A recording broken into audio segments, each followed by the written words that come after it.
Kepanikan terjadi di Rumah Sakit Vita Insani, Jalan Merdeka, Kota Pematang Siantar, Sumatera Utara.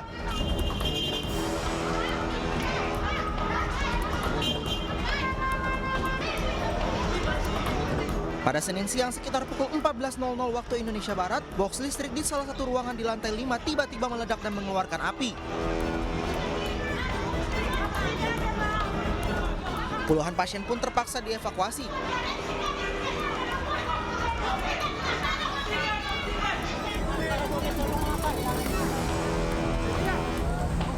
Sejumlah pasien pun menangis histeris saat dievakuasi ke lantai 1.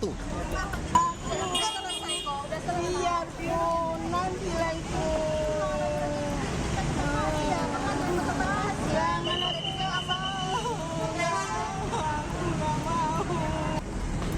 Sejumlah petugas damkar memastikan tidak ada lagi api di lantai 5 rumah sakit swasta itu 30 menit setelah kejadian.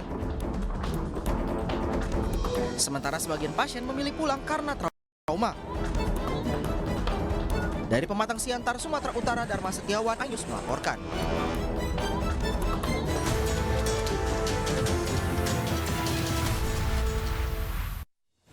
Halo, selamat sore pemirsa, kita berjumpa di Newsroom, ruang memperdalam informasi yang aktual dan komprehensif. Saya Anisha Dasuki.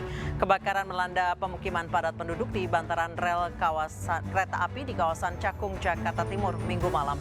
Kebakaran menghanguskan sedikitnya 10 rumah semi permanen yang diduga berasal dari korsleting listrik.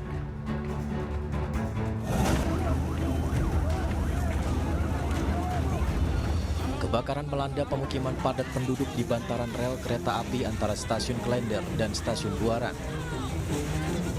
Api dengan cepat membakar permukiman warga yang sebagian besar merupakan bangunan semi permanen.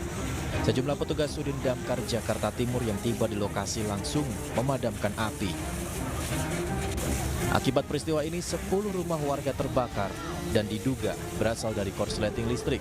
Kebakaran berhasil dipadamkan 2 jam kemudian dengan menurunkan 16 unit mobil pemadam kebakaran. Tidak ada korban jiwa dalam peristiwa ini, namun seorang warga mengalami sesak nafas akibat asap. Padat, dan untuk yang terbakar itu 2 RT, sekitar 10 KK dan 10 rumah. Itu rumah-rumah yang di pinggir kereta. Pasca kebakaran, warga terpaksa tinggal di pengungsian sementara. Sambil mengais sisa barang berharga yang masih bisa dipakai, warga berharap bantuan dari pemerintah. Meski warga sudah mendapat bantuan berupa makanan dan perlengkapan mandi, namun mereka juga membutuhkan bantuan lainnya seperti perlengkapan sekolah untuk anak-anak. Dari Jakarta, Rio Manik, iNews melaporkan.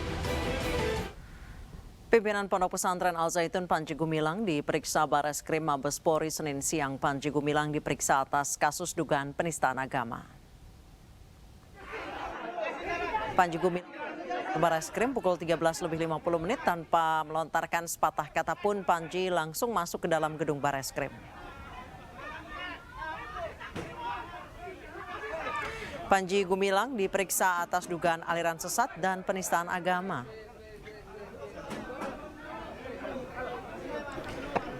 Sebelumnya Bareskrim telah menerima 2 laporan terkait pelanggaran yang dilakukan Panji Gumilang dan Ponpes Al Zaitun.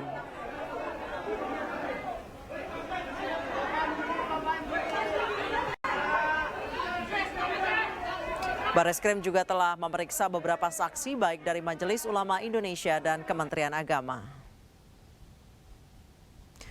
Dan hari ini Bareskrim menjadwalkan pemeriksaan terhadap Panji Gumilang terkait kasus tersebut.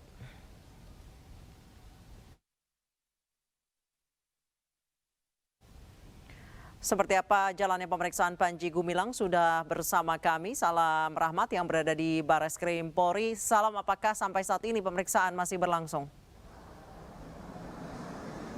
Ya, baik, selamat sore Anissa dan juga pemirsa. Hingga saat ini proses pemeriksaan terhadap Panji Gumilang selaku pimpinan Pondok Pesantren Al Zaitun oleh Ditipidum Bareskrim Mabes Polri ini masih berlangsung sejak pukul 13.50 waktu Indonesia bagian Barat. Di mana seperti yang kita ketahui bersama Anissa dan juga pemirsa bahwa hingga saat ini sudah ada 2 laporan yang masuk ke dalam Bareskrim Mabes Polri terkait dengan kasus penistaan agama yang dilakukan oleh Panji Gumilang, di mana dari 2 laporan tersebut ini dilaporkan oleh yang pertama dari Forum Advokat Pembela Pancasila dan juga laporan perorangan yang dilakukan oleh Ken Setiawan dan juga Ihsan Tanjung pada tanggal 23 dan juga 27 Juni 2023 lalu atas dugaan penistaan agama lantaran dianggap mengajarkan atau menyebarkan ideologi sesat kepada santrinya. Di mana dapat kami sampaikan juga kepada Anda, Anissa, dan juga pemirsa bahwa pada siang hari tadi juga telah hadir dari Ketua Umum FAPP atau Forum Advokat Pembela Pancasila yakni Ihsan Tanjung ke dalam Bareskrim Mabes Polri untuk menyerahkan 10 bukti baru berupa rekaman video yang memperlihatkan adanya penistaan agama yang dilakukan oleh Panji Gumilang di dalam Pondok Pesantren Al Zaitun, di mana dapat kami sampaikan juga bahwa bukti yang tadi disampaikan terkait dengan adanya bukti rekaman dakwah Panji Gumilang di Pondok Pesantren Al Zaitun yang diunggah di media sosial. Lalu juga ada artikel dakwah Panji Gumilang yang dianggap ini menyimpang atau juga terkait dengan penistaan agama yang dilakukan oleh Panji Gumilang di Pondok Pesantren Al Zaitun. Bukti-bukti tersebut ini dilaporkan untuk melengkapi atau memperkuat bukti-bukti sebelumnya yang sudah dilaporkan oleh berbagai pihak terkait atau pelapor yang melaporkan Panji Gumilang ke Bareskrim Mabes Polri ini. Dan sebelumnya penyidik dari Bareskrim Mabes Polri ini juga telah melakukan pemeriksaan terhadap sejumlah pihak, yakni mulai dari pihak MUI, lalu juga ada dari Kementerian Agama dan juga pihak ahli terkait dalam hal ini. Di mana rencananya juga Anissa dan juga pemirsa bahwa pada hari esok ini akan dilakukan gelar perkara untuk menentukan penanganan kasus dari Panji Gumilang terhadap Pondok Pesantren Al Zaitun. Apakah nantinya dari proses gelar perkara yang akan dilakukan pada hari esok rencananya ini akan apakah nantinya statusnya akan dinaikkan menjadi ke dalam penyidikan atau tidak. Kita akan saksikan secara bersama, Anissa dan juga pemirsa. Kami akan terus memperbaharui informasi terkait dengan di Bareskrim Mabes Polri ini. Apakah nantinya dari pemeriksaan, apakah nantinya juga akan ada informasi yang akan disampaikan oleh di Tipidum Bareskrim Mabes Polri ataupun juga dari kuasa hukum dari Panji Gumilang. Anissa. Baik, terima kasih Salam Rahmat melaporkan langsung dari Bareskrim Polri. Selamat bertugas kembali. Pemirsa, MUI Jawa Barat telah memberikan rekomendasi untuk pembubaran Ponpes Al Zaitun. Pemerintah Provinsi Jawa Barat pun mendukung rekomendasi tersebut. Sedikit aja Pak, tadi gimana Pak? Setelah menunggu 1 pekan lebih, pemerintah Provinsi Jawa Barat memberikan jawaban terkait Pondok Pesantren Al Zaitun. Pemerintah Provinsi Jawa Barat mendukung penuh rekomendasi MUI Jawa Barat terkait penutupan Ponpes Al Zaitun. Hal ini dikarenakan Pemprov Jabar melihat adanya perputaran uang secara ilegal dari kegiatan yang dilakukan oleh Panji Gumilang. Selain itu, hasil perputaran uang tersebut diduga disalurkan ke Negara Islam Indonesia atau NII. Meski demikian, Pemprov Jabar tetap memprioritaskan hak pendidikan dari ribuan santri yang belajar di Ponpes pimpinan Panji Gumilang tersebut. Trennya direkomendasi memang untuk dibekukan atau dibubarkan, tapi harus secara bijak memberi solusi agar ribuan yang sudah berstatus murid di sana atau santri di sana bisa diberikan solusi pendidikan seadil-adilnya. Pemerintah Provinsi Jawa Barat menghimbau agar masyarakat dan para ulama tetap tenang menghadapi polemik Al-Jabar karena pemerintah pusat pun telah turun tangan menangani kasus ini. Dari Bandung, Jawa Barat, Ervan David, iNews melaporkan. Desakan pembubaran Pondok Pesantren Al Zaitun di Indramayu, Jawa Barat terus berdatangan. Pimpinan Ponpes Al Zaitun Panji Gumilang diduga terlibat aliran sesat dan penistaan agama.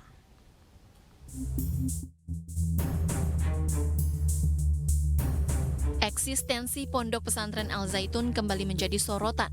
Pernyataan-pernyataan kontroversial pimpinan Al Zaitun, Panji Gumilang, terus mengundang reaksi. Desakan pembubaran terus berdatangan termasuk dari MUI Jawa Barat yang mendesak pemerintah bertindak konkret atas pelanggaran yang dilakukan Ponpes Al Zaitun. Rekomendasi kita pemerintah supaya segera menangani ya secara konkret apapun yang terjadi pelanggaran di Al Zaitun itu, baik yang menyangkut pemahaman agama maupun yang menyangkut tindak pidana kan gitu, termasuk administrasi penyelenggaraan sistem pendidikan. Bisa direkomendasikan saksi penutupan Iya, mungkin? Iya, betul, seperti itu. Iya. Di sisi lain, Panji Gumilang menilai desakan pembubaran pesantren Al Zaitun tak masuk akal karena Ponpes memiliki kualitas pendidikan yang baik dan mendapatkan akreditasi A.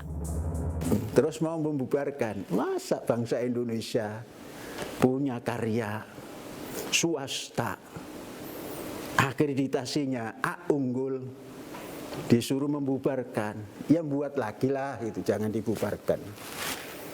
Kalau ingin, buat lagi. Sementara pemerintah telah melakukan evaluasi terhadap kurikulum Ponpes Al Zaitun dan memproses dugaan pidana hukum yang dilakukan pimpinannya. Meski demikian, hak santri akan tetap diperhatikan dan Ponpes masih diizinkan menerima pendaftaran. Pondok pesantrennya kita akan evaluasi secara administratif. Ya, tindakan evaluasinya itu apa? Melihat penyelenggaraannya, melihat kurikulumnya, melihat konten pengajarannya dan sebagainya, sehingga hak untuk belajar bagi para santri dan murid-murid di situ tidak akan diganggu, terus berjalan. Katanya masih menerima pendaftaran, silahkan terima pendaftaran, karena pondok pesantren itu adalah lembaga pendidikan yang harus kita bina. Tetapi orangnya yang melakukan pelanggaran-pelanggaran hukum ya harus ditindak. Menko PMK Muhadjir Effendi juga menjelaskan secara tegas bahwa santri yang menempuh pendidikan di Pondok Pesantren Al Zaitun akan tetap mendapatkan haknya.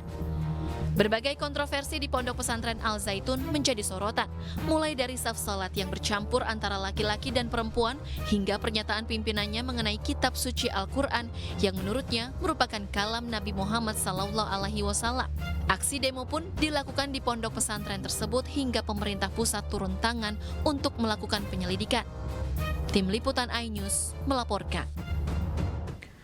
Kepala Operasi Damai Kartens memastikan kondisi pilot Susi Air hingga saat ini dalam keadaan sehat. Sementara itu ancaman pembunuhan pilot Susi Air yang disandra KKB hingga saat ini hanyalah ancaman dari kelompok lain yang bukan bagian dari kelompok Egyanus Kogoya.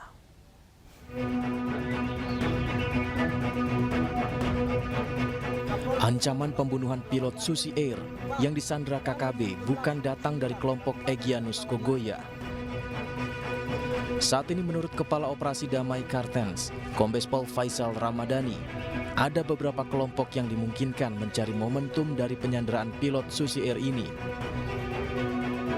Faisal memastikan kondisi pilot Susi Air hingga saat ini dalam keadaan sehat.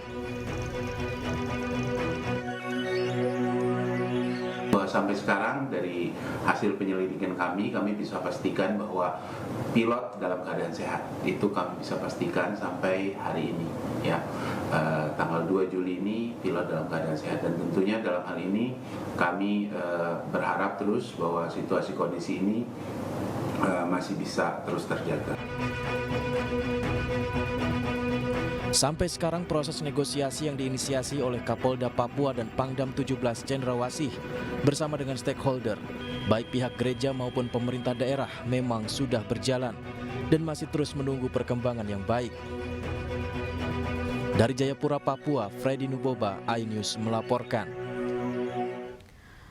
Guna mencari bukti terkait praktik aborsi, aparat Satreskrim Polres Metro Jakarta Pusat Senin siang membongkar lubang septic tank di rumah sewa yang dijadikan klinik aborsi ilegal di Kemayoran, Jakarta Pusat. 2 perempuan yang dijadikan tersangka utama yakni SM dan NA dihadirkan dalam proses pembongkaran.